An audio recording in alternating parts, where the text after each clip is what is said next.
otevřená pláň, seš břeh, kam naráží proud mých snů, kam snáší se plynoucí kál.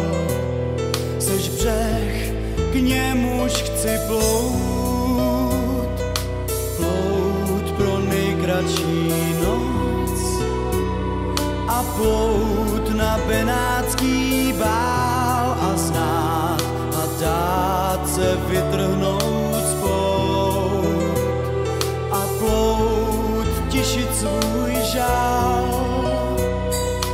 Svým lodím